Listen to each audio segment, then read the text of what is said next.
Itegeko rya mbere mu mategeko yo gukoresha neza amafaranga, niba wakoze ikintu icyo ari cyo cyose kibyara amafaranga, ukora akazi k'ukwezi wahembwe, mbere na mbere banza wiyishyure, banza wihembe, fata iminsi 30 igize ukwezi urebe byibuze amafaranga ukorera ku munsi, iyo bagiye kwishyura angahe, ni 300.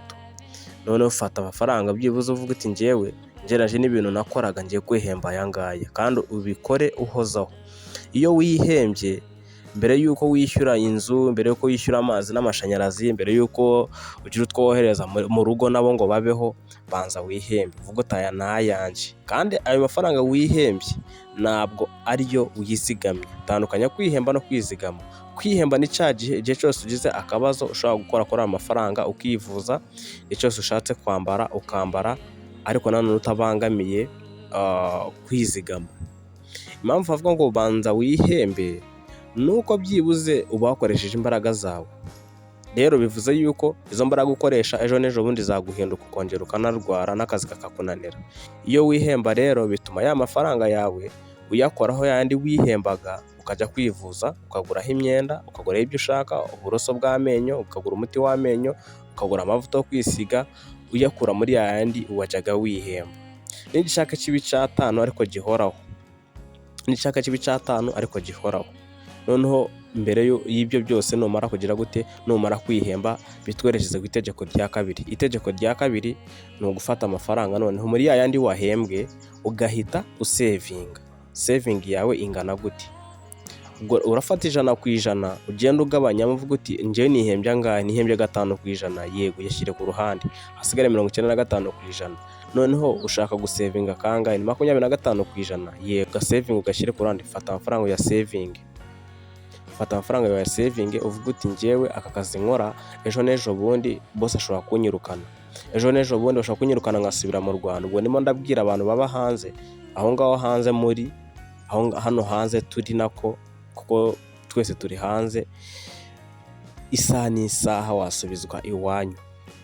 Kandi niba ufite gahunda yo kuvuga ngo uzasubira iwanyu, nujya gusevinga amafaranga ya sevinga mu mafaranga y'iwanyu. Sinzi niba wumva aka kantu. Abantu benshi bazaza aha ngaha bakubwire byinshi, bajye kugusesengurira ibijyanye n'amafaranga. Mw'abantu mwe ibintu twirirwamo tubabwira aha ngaha ntabwo ariko twese tubikora. Hari igihe nshobora kuza ngo dore uko babika neza amafaranga, ugasanga ahubwo njyewe urimo kubikubwira ni njyewe byananiye. Tujye twibwiza ukuri. None se ntabwo muzi abantu benshi ugasanga umwarimu yakwigishije muri primaire, ariko wamunyuze mu ntoki, mu biganza akwigisha, ariko n'ubundi birangiye ejo n'ejo bundi ugize akazi keza kumurusha. Rero usanga umuntu wakwigishije si uko ibyo akwigisha aba ariko nawe wabikora 100%. Ariko aha ngaha nagira ngo tujyane akantu ku kandi nka famiye. Ni ukuvuga ngo aha ngaha niba uhembwa amafaranga yawe, abantu ntibazagushuke. Niba ukorera muri Dubai ukumva yuko ubucuruzi bwawe uzaba ukorera mu Rwanda, byaba byiza wizigamye mu manyarwanda, kuko amafaranga arahinduka, isoko rirahinduka. Wizigama mu manyarwanda, cyangwa se ukaba wagira gute, ukaba wabikora nk'uko tugiye kuba twabireba ku itegeko rya gatatu, ariko banza wizigame amafaranga y'u Rwanda. Niba ushaka kuzakora ubucuruzi muri Uganda, yasigame mu magande. Wa muntu, niba nakubwira ukuri, ushobora kuba ukorera muri Kenya ukavuga uti nyamara ngereranije na Kenya ukuntu mabona sinakorera y'ubucuruzi, reka njyewe ahubwo mbike 3 cyangwa 4 cyangwa 5, ninjya gucuruza nzajya mu Rwanda, wenda nje Kigali, wenda nje Nyagatare, wenda nje Gatsibo, wenda nje Majyaruguru, ntangire ubucuruzi wenda ubwo ari bwo bwose, wenda byatewe n'ubucuruzi ushaka kuzakorera mu Rwanda. Uti muri Kenya ndakorera amafaranga mbona igishoro, ariko nzashora mu Rwanda, niba ari iyo misoro nzayisora mu Rwanda. Amafaranga yawe ntukayabike mu mashiringi yo muri Kenya, ntukayabike mu mashiringi yo muri Kenya, yabike mu mafaranga yo mu Rwanda.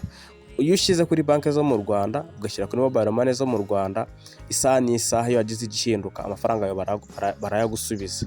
Ariko muri ibi bihugu tuba turimo, urabona ko umutekano waho uba ari mukeya, umuntu ushobora kwihindura ugasanga uhombye ibyawe byose. So bika amafaranga yawe kandi uyabike mu gihugu cyaho ushaka kuzakoreramo. Niba ukorera Dubai, niba ukorera muri Amerika, niba ukorera muri Canada, ukaba ushaka kuzakorera ubucuruzi Kampala muri Uganda, amafaranga yawe yabike mu maki, yabika mu mashiringi.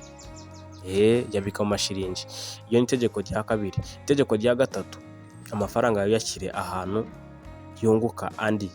Ubwo tumaze kuba twareba ku kwizigama, tumaze kureba ku kwihemba, amafaranga yawe noneho yashyire mu bintu byunguka, yashyire ahantu hunguka.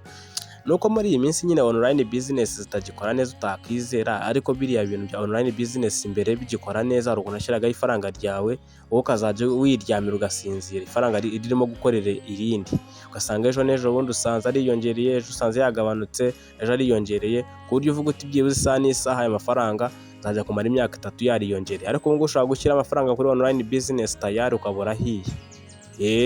Ushobora kuyashyira aka kanya bajya kugeza saa 5 business bakayifunga. So amafaranga baravuga ngo yashyire hahandi azajya yunguka. Aho azajya yunguka tuzareba noneho mu kindi kiganiro, turebe kuri mobile money mo cash yunguka gute.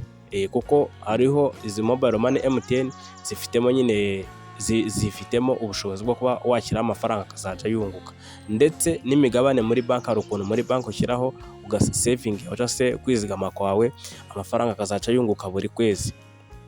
Ahangaha rero ni gutyo nshobora kuba nabikubwira. Reka ikiganiro kireke kuba kirekire, kuko n'ubundi umuntu wakoze subscribe azajya amenyeraho byinshi. Amategeko twasoreje ku mategeko 3. Itegeko rya gatatu riravuga ngo shora amafaranga yawe ahantu hunguka ayandi. Impamvu navuze ngo reka dusoreze ahangaha ikiganiro kireke kuba kirekire, urabona cano iracari nshyashya, hari ukuntu umuntu aza akavuga ngo urarambirana mu kuvuga. Reka ahubwo mu kanya turaza kongera no tubigaruko turebe bimeze gute, twabigenza gute kugira ngo amafaranga yacu